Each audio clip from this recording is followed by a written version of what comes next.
Hi everyone, and welcome to Almost Cancelled. I'm Peter, and this is Connor. Hey guys. We're going to talk about BrainDead, Season 1, Episode 8. It's called The Path to War, Part 1, The Gathering Political Storm. So, this, and full spoilers for the episode, as always, this picked up right where the last one left off, and it kind of followed three main plot strands. First of which was Laurel looking into her father and whether or not he's infected, because as the last episode ended with the cliffhanger that he might be infected, Yeah. and in this one she kind of susses out that he is by seeing his mistress and realising that he's not going for sex anymore, and which was a delightfully awkward conversation, might I add. It was. But I like the actor who's playing her dad's doing a quite a good job actually of the way he's still acting kind of normal, but he's just there's this tinge of, Yeah. You know, I was watching it and it struck me, this plot line specifically, some very similarities to Outcast.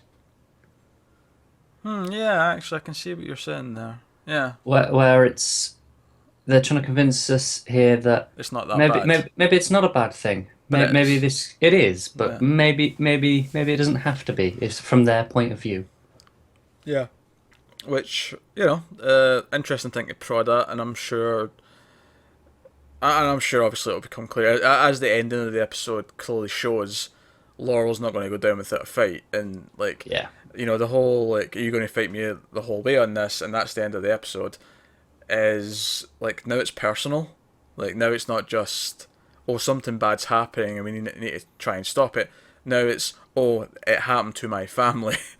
Yeah. And now it's a vendetta. Now it's so their possible rivalry is very interesting, and we kind of learned this episode as well, because before we had talked about how it just kind of exaggerated their own personality, but in actual fact, it feels like they do actually have a common goal, Yeah. because in this one, Red's really pushing for war with I guess Syria, Yeah. and it seems like the woman above Luke is against that, but in reality she isn't, because once he kind of skirts around the CIA, not let her Yeah. speak about it but implies stuff, she then implies the same thing.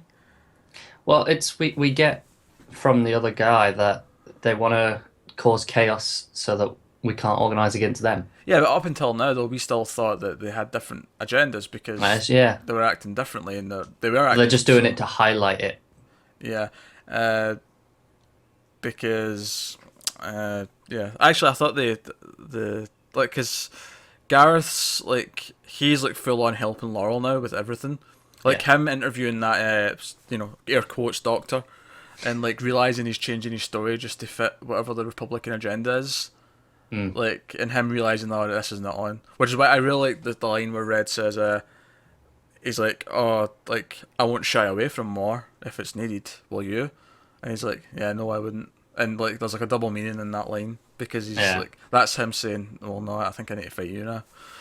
So That scene also cracked me up. Where Red goes, "Oh, have you ever been to Syria?" It's like, "Well, I have. And it's not nice." Well, I've never been.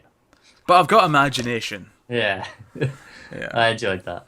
Yeah. He's generally pretty funny. The way he's bringing up the photographs of the animals as he's talking, look at this baby seal, and it's looks really upset, and so The close up on the baby panda. yeah. So no, that was all very good stuff. Yeah. So Gustav and Oh, Rochelle. hang on. Oh, sorry. We missed the bug sex. Oh yeah, we have to talk about the strangest sex scene in the history of TV. Yeah. So we established there was a queen inside Red last week. It seems the king is inside. I can't remember her name, but the Democrat above Yeah. Luke, because she comes in and she has the king come out of her ear. The queen comes out of Red's ear, and then they speak dirty to each other as the bugs have sex.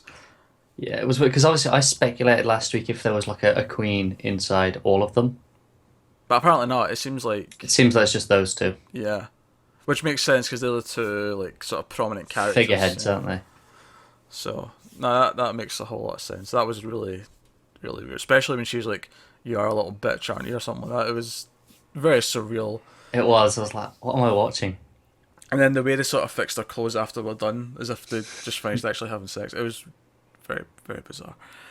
But yeah, Gustav and Rochelle, they so a guy sneaks into her house, her apartment, and attacks her with a boxcar. He's already removed the knives, and she attacks him back with a leg of lamb. Which, first of all, really interesting reference to an old Roald Dahl story, if you've ever read Yeah, it. I can't remember what it's called, which is really not. Maybe just a leg of lamb. I can't remember. I'm not sure which one it is now. He's got too many stories. But you know what I'm talking about. You remember the I story of the do. leg of lamb? I Yeah, do. Yeah. yeah. But so she knocks her with the leg of lamb, which is amusing in and of itself. But then Gustav comes over and he's all like, "Is it aliens? Is it this? Is it that?" And they tie him up and to be honest, even though his story about just being over to steal knives is ridiculous, and it was ridiculous, the way he kept like insisting was making You me think. almost buy it for a I was second, don't like, you? is he really not a bug person? And they're like just torturing this, well, not innocent man, but you You know, think maybe like he's just like mentally ill or something. yeah. Until he just starts, going absolute rampant while he's It proper goes pissed. full on bug. Yeah, it goes full on bung, starts talking about us and what our goals are, and maybe that's why I don't like alcohol, is because then they'll start talking. They can't control themselves because no, he basically lays out their entire plan. He does. He does. So maybe that's the reason why they don't drink alcohol. But he also gives the other reason that you got to treat your car with respect. You fill it with oil. You don't Ah, put true. other shit in it. That's why they're keeping it healthy. It's like a vehicle to them. Yeah, true, true. He does say that.